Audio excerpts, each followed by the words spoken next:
நந்தி என் ஐயா என்னிட்ட ஐயா என் ஐயாவை யாருமே பிடிக்க முடியாது, உலகமே பிடிக்க முடியாது. 7 ஜென்மம் பிடிச்சி நாசம் பண்ணான் பூமியை. இனிமேலடா நீதிமன்ற கோர்ட்டில் தெற்கு போலே ஆரம்பத்திலேருந்தே கணக்கு போட்டார். புது நீதிமன்ற கோர்ட்டில் டெல்லி வரைக்கும் பிடிச்சி ஆட்டுன்னு ஆட்டி ஏற்கனவே கணக்கு போட்டார் உள்ள. அதுபடி தான் இப்போ ஆட்டிக்கிட்டு இருக்காரு. இப்போ தான் இன்று நாள் உள்ள ஐயா வாரார். கடவுள் நீதிமான் வாரார்.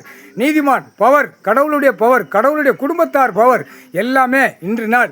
ஏன்னா சாதாரணமாக ஈஸ்வர மகன் நினைக்கலாம், சாதாரணமாக நீங்கள் எல்லோரும் நினைக்கலாம். ஆனால் நீதிமான் இப்போ கணக்கு எடுப்பார் உள்ள. எல்லா கம்ப்யூட்டர்லையும் கணக்கு உள்ள பிடிக்கல. தப்பு செஞ்சவனுக்கு போகிறவனுக்கு வாரவனுக்கு தக்க தண்டனை.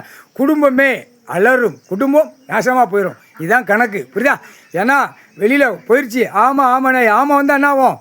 ஆமை போனால் என்னடா ஆமாம் உன் வீடு உள்ள அமீனா நோட்டீஸ் கொடுத்தாச்சுன்னா நொறுங்கி நாசமாக போவோம். உன் குடும்பம் நொறுங்கி போவோம். கடைசி எங்கே வருவார்? திருவோடு எடுக்க வருவார். திருவோடு கொடுவார். கடவுள்ரா, கடவுள் அவமதிக்காத, கடவுள் குடும்பத்தார். இப்போ சிவன் ஈஸ்வரன் பரமசிவன் என்னிட்ட ஐயா நீதிமன்ற கோர்ட்டில் காலை வைக்கார். முக்கால் சத்தியம் காலை வச்சா என்ன நடக்கும்?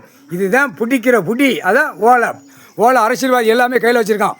அது ஆமை கொடுத்துட்டான். தமிழ்நாடு முழுவதும் கொடுத்துட்டான். இப்போ என்ன நடக்குன்னு பார். தமிழ்நாடு முழுவதும் இந்த எலெக்ஷனுக்குள்ளே என்ன நடக்கு, ஏது நடக்கு, என்ன போகுதுன்னு பார். முக்கால்